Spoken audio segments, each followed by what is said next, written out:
Good morning students. अभी जो हम आपको वीडियो दिखा रहे हैं, इन वीडियोज में जो चैप्टर हमने अभी तक आपको पढ़ाए उन्हीं चैप्टरों को दोबारा से रिवाइज किया जा रहा है, क्योंकि आपके जो एनटीएससी एग्जाम हो रहे हैं उनके हिसाब से चैप्टर, जैसे कि पहला चैप्टर हमने नंबर सिस्टम का है, उसके बाद पॉलिनोमियल्स की वीडियो भेजी, उसका होमवर्क भी दिया। आज मैं चैप्टर लूंगा linear equation in two variable. और ये लीनियर इक्वेशन टू वेरिएबल जो चैप्टर है दोनों ही क्लासेज में है, क्लास 9th में भी है और क्लास 10th में भी है। तो वहां जो एग्जाम में क्या होता है, टॉपिक होता है, ये कोई क्राइटेरिया नहीं है कि 9 से होगा या 10 से होगा। इसीलिए हर टॉपिक को दोनों क्लासों को साथ लेके करना है, 9th क्लास भी और 10th क्लास भी। तो थोड़ा सा मैं पीछे 9th का रिवाइज कराता हूँ और फिर उसके बाद उसे 10th में लेता हूँ, ठीक है। और 10th का तो आपने पढ़ाई है, 10th का भी रिवीजन हो जाएगा, 9th का ही। सबसे पहले देखना है कि लीनियर इक्वेशन टू वेरिएबल होती क्या है, ठीक है ना। फर्स्ट चैप्टर है हमारा, चैप्टर शायद 10th क्लास में तो चैप्टर 3 है, लेकिन यह चैप्टर है जो 9th क्लास में 4 है चैप्टर। मैं आपको टॉपिक का नाम देता हूं, linear equations equation in two variables, ठीक है ना। Linear equation in two variables, ये। अब सबसे पहले आप सीधा 9th क्लास में, ठीक है ना। लेकिन 10th क्लास में क्यों, कि 10th क्लास में लीनियर इक्वेशन नहीं है, वहां है पेयर ऑफ लीनियर इक्वेशन, क्योंकि 2 इक्वेशन होती है। और जब 9th क्लास तक होगा सिर्फ एक ही इक्वेशन को कंसीडर किया जाता है, और 10th क्लास में आते ही पेयर हो जाता है। इसीलिए चैप्टर का नाम चेंज हो जाता है, क्या हो जाता है, pair of linear equations into variables. तो अभी मैं आपको 9th ले रहा हूं, इसीलिए यहां पर linear equation, otherwise pair of linear equation होता है, ठीक। अंतर है इतना। अब देखिए लीनियर इक्वेशन होती क्या है। लीनियर इक्वेशन 9 से भी नीचे जाते हैं 8th क्लास, वहां भी आपने लीनियर इक्वेशन पढ़ी होगी, लेकिन वहां क्या होता है, 1 वेरिएबल। तो 1 वेरिएबल में लीनियर इक्वेशन क्या होगी, थोड़ा सा उसे लेते पीछे। लीनियर इक्वेशन इन 1 वेरिएबल, ठीक है। देखिए 1 वेरिएबल्स में क्या हो, जैसे इक्वेशन की जनरल फॉर्म होती है वहां पर ax plus B is equal to 0। और इक्वेशन बनती किससे, जब तक हमारे दोनों साइड में कुछ नहीं होगा तब तक इक्वेशन नहीं बनेगी। अगर हम इसको यहां से 0 हटा दें, in that condition this is not equation. Equation का मतलब both side should be balance, दोनों साइड बैलेंस होनी चाहिए, दोनों साइड होनी चाहिए, left hand and right hand side, तभी तो इक्वेशन में भी। अब ये इक्वेशन क्या है, इक्वेशन इन 1 वेरिएबल। जब 1 वेरिएबल है तो इसमें अननोन वैल्यू भी एक ही होगी, और वो अननोन वैल्यू क्या है, x। जो वैल्यू निकल के आएगी x की ही आएगी, तो इजी है। इसमें 1 वेरिएबल में 1 वैल्यू होगी, तो इसे हम कैसे निकालेंगे, ax is equal to minus B, x is equal to minus B upon A. Is it clear. अब मैं आपको इसका एग्जाम्पल लेता हूं। जैसे मैंने एग्जाम लिया 3x प्लस 4 is equal to x plus 5। ये लीनियर इक्वेशन है क्योंकि इसमें दोनों साइड है, लेफ्ट साइड और right hand side. 8th class की, बिल्कुल सिंपली 8th क्लास का बता रहा हूं मैं। अब इसमें आपने देखो क्या करना है, x को इधर लिया, इसको इधर ले लिया, है ना। 3x minus X is equal to क्या हो जाएगा, 5 माइनस 4। तो कितना आ गया बोलो, 2x इज इक्वल टू 1, तो x is equal to 1/2। At any rate अगर लीनियर इक्वेशन 1 वेरिएबल में है तो 1 सॉल्यूशन ही आएगा। अगर इसी चीज को मैं 2 वेरिएबल में चेंज कर देता हूं, लेकिन एक कंडीशन यहाँ एक चीज रखना भूल गए, क्या, इसमें a नॉट इक्वल टू 0, ये 0 नहीं होना चाहिए। अब आओ सेकेंड कंडीशन में, क्या है, 2 वेरिएबल में चलते हैं, linear equation in two variables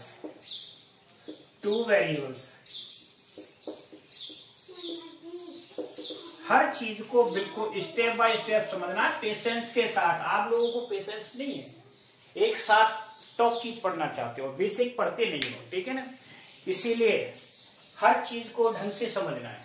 अब आ जाओ वन वेरिएबल में। यहां क्या था, एक वेरिएबल एक्स, अब टू वेरिएबल तो दूसरा वेरिएबल और लेंगे, तो एक्स के बाद वाई ही लेंगे, है ना, ऑर्डर से लेते हैं वेरिएबल, एक्स वाई जेड इस तरह से, ठीक। तो हमने इस इक्वेशन को कैसे लिखा, जनरल फॉर्म जो होती है a x plus b y plus c is equal to 0। अब आप कहोगे सर वहां बी था, यहां सी आ गया। जब तक कांस्टेंट वैल्यू नहीं होगी तब तक इक्वेशन में कोई भी वैल्यू नहीं आएगी, इसलिए होना बहुत जरूरी है।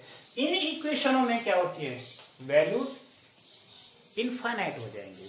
अब इस कंडीशन में आते ही इनफाइनाइट नंबर ऑफ सॉल्यूशन, यहां क्या था, one solution, here infinite, infinite,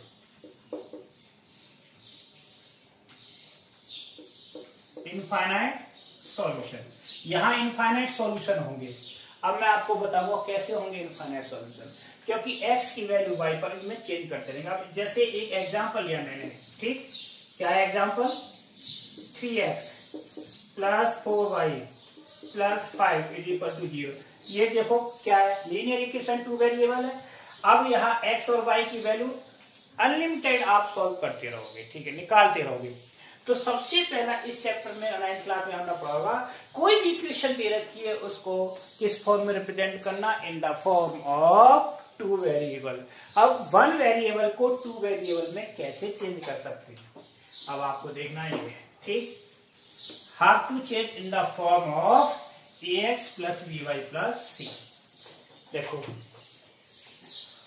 equation है हमारी, जैसे 3x प्लस 5 यही है इज इक्वल टू 0। अब इसको मुझे उसमें वन वेरिएबल में चेंज करना है, टू वेरिएबल में, sorry, change in two variable, two variable.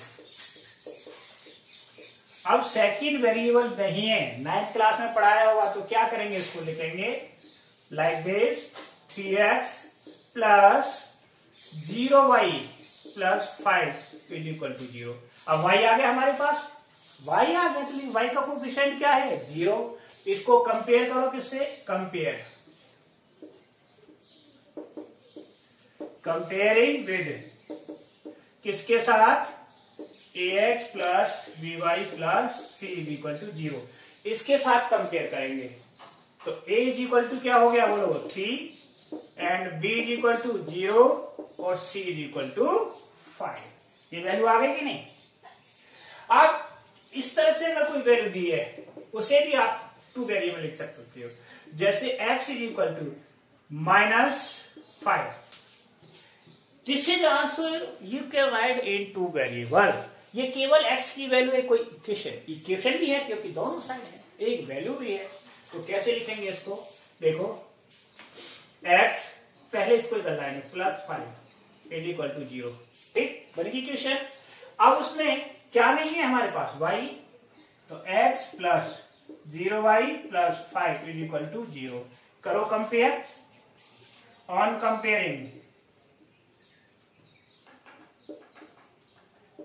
Comparing, by ax plus by plus c is equal to 0, इससे कंपेयर करेंगे। तो a की वैल्यू क्या होगी, a is equal to 1, b is equal to 0 और c इज इक्वल टू 5। इस तरह से ये वन वेरिएबल को टू वेरिएबल में चेंज कर सकते हैं, ठीक। अब देखो how to find infinite number of solution. अब हम इनफाइनाइट नंबर ऑफ सॉल्यूशंस कैसे निकालते हैं, ठीक है, ये देखना है। टू फाइंड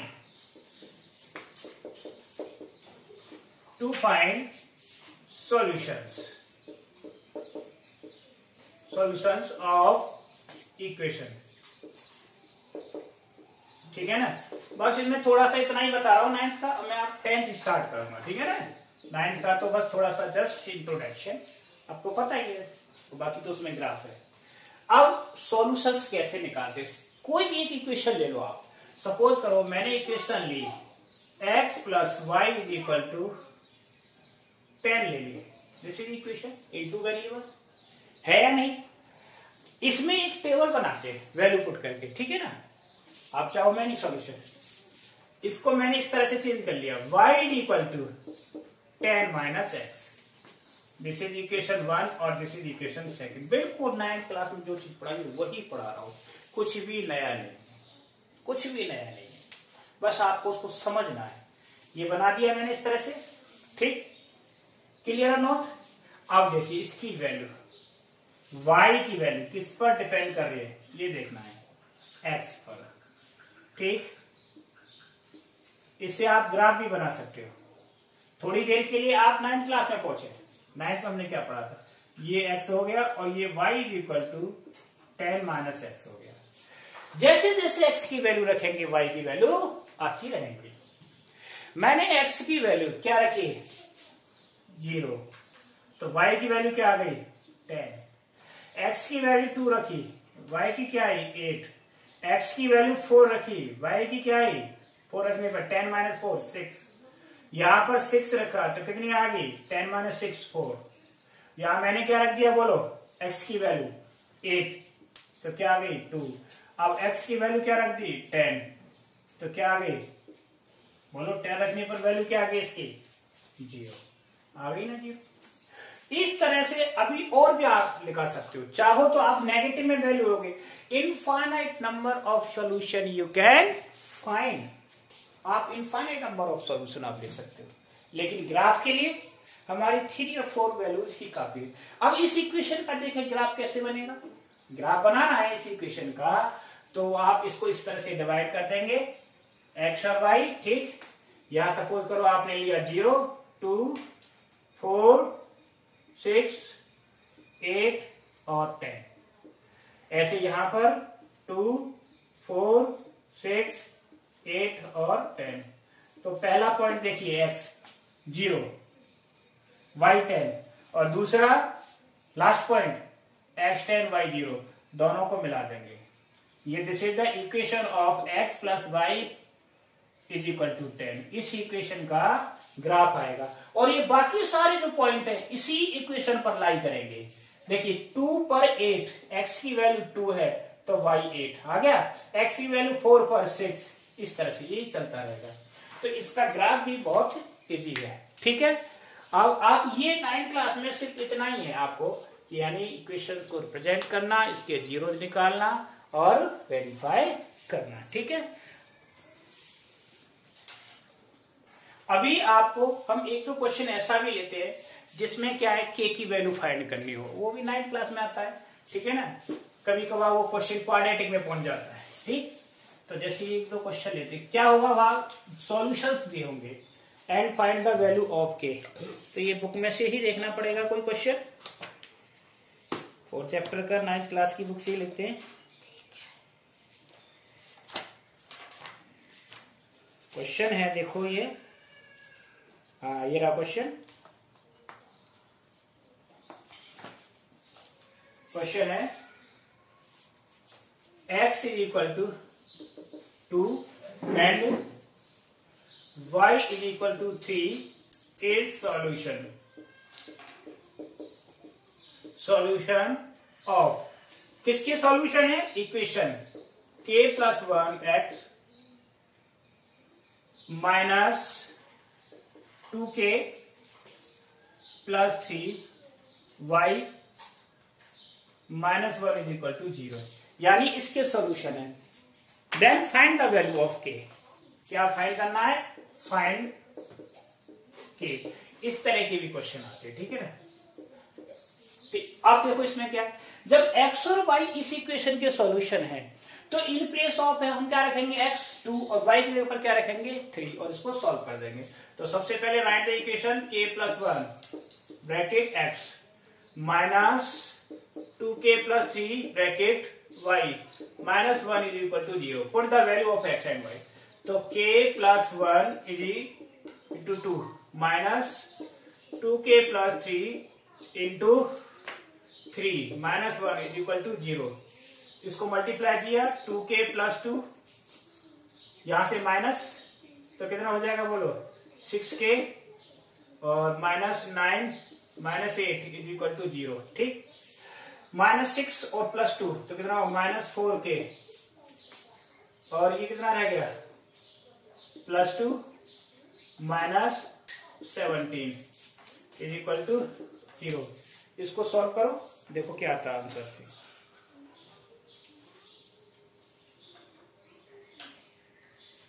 सॉल्व करके देख लो इसको, ठीक है। तो कितना आया, 50 -4k इज इक्वल टू 15, तो k इज इक्वल टू 15/4, ठीक है। तो -4, तो -15/4, इस तरह से इसको सॉल्व कर लेंगे, ठीक है ना। देख लेना, कोई देख कैलकुलेशन में कोई मिस्टेक हो तो इस तरह की वैल्यू आती है आपको सॉल्व करने के लिए, ठीक है। अब देखो वन मोर क्वेश्चन में आपको देता हूं एक और इसी तरह का क्वेश्चन।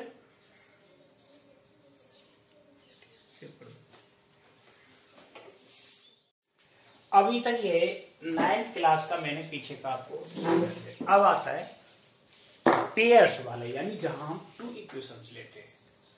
तो इसके लिए हम यहां थोड़ा सा ऐड कर देंगे पेयर ऑफ, इतना बढ़ गया, pair of linear equations in 2 variable. अभी तक हम एक इक्वेशन के बारे में पढ़ रहे थे, अब हमारे पास आ गया पेयर, 2 इक्वेशन का। जब पेयर आ गया तो उसमें कंडीशन डिफरेंट होगी, इनफाइनाइट सॉल्यूशन नहीं होंगे, ये कंडीशन पे डिपेंड करेंगे सॉल्यूशन, ठीक है। तो इसके लिए सबसे पहले हम ये बताते, how many methods, there are 2 method, graphical and algebraic method. अब ग्राफिकल मेथड तो to represent the solution on the graph, वो ग्राफ पर होता है, ठीक है। तो कंपटीशन में ग्राफ वाला तो आता नहीं, लेकिन आप कभी कभार क्वेश्चन पूछाता है कि can you find the solution of linear equation in 2 variable on the graph, yes और नो में, तो पॉसिबल है, ठीक है ना। क्योंकि ग्राफ पर भी बड़े आराम से सॉल्यूशन, जहां भी दोनों इक्वेशनों के ग्राफ इंटरसेक्ट करें that is the solution of pair of linear equation. नहीं इंटरसेक्ट करती तो नो सॉल्यूशन, और दोनों लाइनें एक ही दूसरे के ऊपर है तो मैनी सॉल्यूशन। तो इन सब चीजों को जानने के लिए सबसे पहले जरूरी है conditions of the solution, solution की कंडीशंस क्या हैं, और उन कंडीशन से ही रिलेटेड क्वेश्चन मिलेगा आपको। वहां इक्वेशन में सॉल्यूशन फाइंड करने के लिए नहीं होते। जैसे अब फर्स्ट कंडीशन मैं आपको पहले बताता हूं, देयर आर 2 इक्वेशंस, यानी इक्वेशन, इस लाइन की इक्वेशन क्या है, ए और ये 2 लाइन है, ठीक है ना।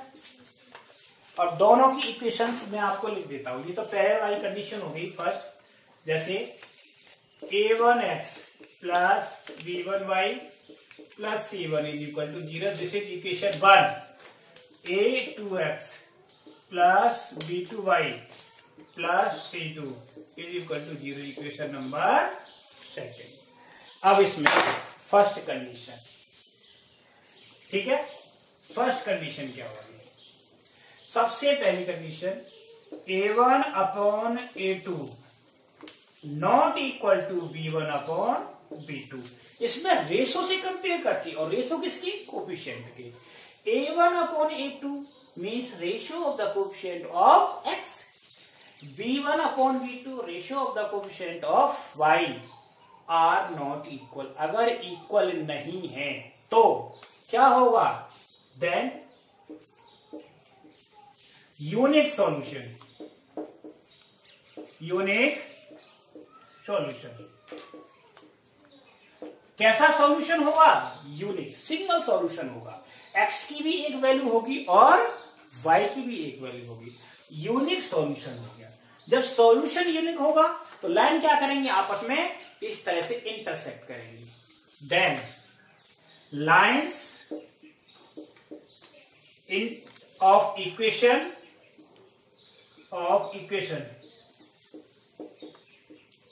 intersect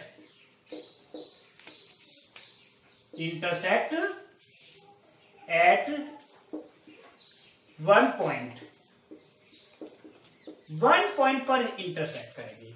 यानी इक्वेशन की दोनों लाइन कहाँ इंटरसेक्ट करेंगी, एक ही पॉइंट पर। जैसे एक लाइन ये हो गई और दूसरी ये होगी, कहीं भी इंटरसेक्ट करती है, ठीक है ना। This is the equation of a1x plus b1y plus c1 is equal to 0।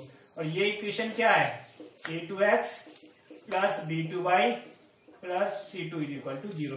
तो दोनों कहीं एक पॉइंट पर इंटरसेक्ट करेंगी। जब इंटरसेक्ट करेंगी तो सॉल्यूशन होंगे, जब सॉल्यूशन होंगे तो इस कंडीशन को बोलते हैं कंसिस्टेंट। क्या बोलते हैं, कंसिस्टेंट। देन कंडीशन क्या होगी, कंसिस्टेंट। ठीक है, दो कंडीशन होती हैं, एक तो होती है कंसिस्टेंट और इनकंसिस्टेंट। अगर सॉल्यूशन आता है तो कंसिस्टेंट और सॉल्यूशन नहीं आता है तो इनकंसिस्टेंट। ठीक, अब ये तो होगी दूसरी कंडीशन में आ जाओ। फर्स्ट कंडीशन क्लियर हो गई कि नहीं, दोबारा से बताता हूं। a1 upon a2 not equal to b1 upon b2 then unique solution, lines of equation intersect at one point। इस तरह से इंटरसेक्ट करेंगी, कंडीशन कंसिस्टेंट होगी। अब दूसरी condition, a1 upon a2 equal है किसके, b1 upon b2 but not equal to c1 upon c2। ये इसकी इक्वल है, लेकिन तीसरी कंडीशन, तीसरे कोएफिशिएंट की इक्वल नहीं है। तो इस कंडीशन में क्या होगा, नो सॉल्यूशन। क्या होगा, नो सॉल्यूशन। कोई सॉल्यूशन नहीं आएगा इसमें। जब कोई सॉल्यूशन नहीं आएगा तो लाइंस ऑफ इक्वेशन आर कैसी होंगी, पैरेलल। कैसी होंगी, पैरेलल होंगी। जब सॉल्यूशन नहीं है तो कंडीशन क्या होगी, देन इस तरह से होंगी लाइन, इस तरह से दोनों पैरेलल। ये दोनों पैरेलल हो गए कि नहीं, ये किसके लिए, a1x प्लस b1y और plus c1 is equal to 0। दूसरी a2x plus b2y plus c2 is equal to 0। समझ आ गया, ये दूसरी कंडीशन होगी। अब तीसरी condition, third condition. Third condition क्या होती है, हाँ इसको बोलेंगे इनकंसिस्टेंट। इनकंसिस्टेंट, ठीक है ना, इनकंसिस्टेंट। तीसरी कंडीशन होती है a1 upon a2 is equal to b1 upon b2 is equal to c1 upon c2। इसमें तीनों ही रेशो बराबर होंगे। जब तीनों रेशो बराबर होंगे तो मैनी सॉल्यूशन, दोनों लाइन बार बार इंटरसेक्ट करेंगे एक दूसरे को, यानी एक ही, इसे बोलते हैं कोइंसिडेंट। तो क्या होगा, many solution. Many solution, lines are coincident. ठीक है ना, तो क्या होगा, कंसिस्टेंट। तो ये तीन कंडीशन थी सॉल्यूशन होने की। इन तीन कंडीशनों के बगैर आपको आगे कोई भी इक्वेशन सॉल्व नहीं हो सकती, और मोस्टली यही कंडीशन पूछी जाती है, इस रिलेटेड क्वेश्चन होते हैं। ठीक है, तो ये तीनों कंडीशन आपको बहुत अच्छे से आनी चाहिए हर तरीके में। ठीक है, अब देखो मैं हर कंडीशन से रिलेटेड एक क्वेश्चन लेके आपको बताता हूं कैसे इसमें अननोन वैल्यू दी रखी, कैसे वैल्यू निकालनी है। ठीक है,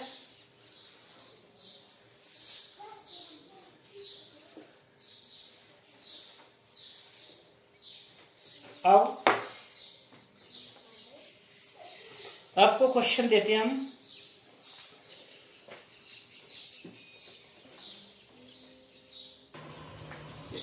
In this question, find the value of a and b for which the following equation has infinite solution। तो आपको इनफाइनाइट सॉल्यूशन वाली कंडीशंस को माइंड में रखना है। इनफाइनाइट सॉल्यूशन, इनफाइनाइट सॉल्यूशन की कंडीशन क्या होती है बताओ, a1 upon a2 is equal to v1 upon v2 is equal to c1 upon c2। That is the condition of third condition, infinite solution. अब फर्स्ट इक्वेशन का x coefficient क्या होता है, a1।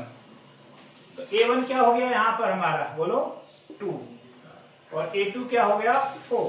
गुड। यहाँ B1 क्या हो गया A-4 upon A-1। अब आप कहोगे सर माइनस कहाँ में, क्योंकि दोनों में माइनस है, माइनस से माइनस कैंसिल हो गए, इसलिए आप नोट करो या मत करो। ठीक, ऐसे ही इसमें इसको माइनस लेंगे, दोनों ही माइनस होंगे, दोनों ही कैंसिल होंगे। तो तीसरा क्या हो जाएगा 2B + 1 अपॉन 5B - 1। अब इसको सोल्व करना है, तो पहले मैंने इसको इसके कैसे कर देंगे, तो क्या आया 1/2 A-4 अपॉन A-1। मैं इन दोनों को कंपेयर करता हूं। ठीक, तो ये cross multiply A-1 = twice A-4, तो A-1 = 2A-8। ठीक, इस A को इधर ले जाओ, इसको इधर ले आओ, तो क्या हो जाएगा -1 + 8 = 2A और -8, तो 7 = 8 मीन्स A की वैल्यू क्या आ गई, बोलो 7। A की वैल्यू क्या आई 7। अब निकालनी है B की वैल्यू, तो B के लिए चाहे तो इसी में ले लो इसके साथ ना, या फिर यहाँ A की वैल्यू रख दो। तो हम कह रहे हैं देखो, इसको इन दोनों को बराबर करके भी निकाल सकते हैं और इसको और इसको बराबर करके भी निकाल सकते हैं, आपकी मर्जी है। तो मैं तो इससे निकालूंगा, निकाले इससे। देखो A-4 upon A-1 equal to 2B + 1 upon 5B - 1। ये हो गया। जब A की वैल्यू हमने निकाली ली है, तो इसको यहां रख देंगे की जगह पर। क्या रख दिया मैंने 7 - 4 और 7 - 1 = 2B + 1 5B - 1। 7 में से 4 3 अपॉन 6 =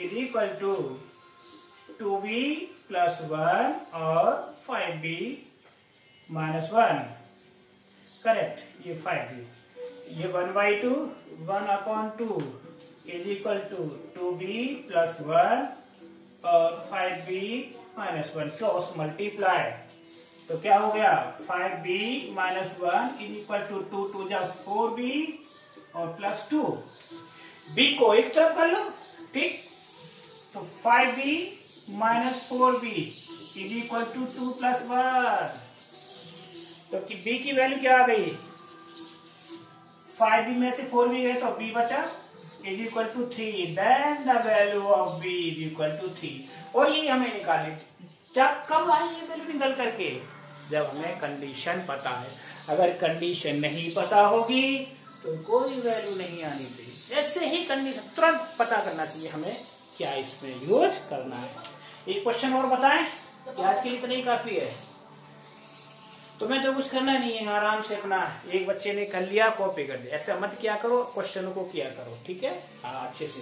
कुछ बच्चे तो बहुत अच्छा कर रहे हैं और कुछ बच्चे होमवर्क भेज ही लिए हैं, इसीलिए मैं आपको बार बार कह रहा हूँ सभी को होमवर्क करना है, अच्छे से करना है।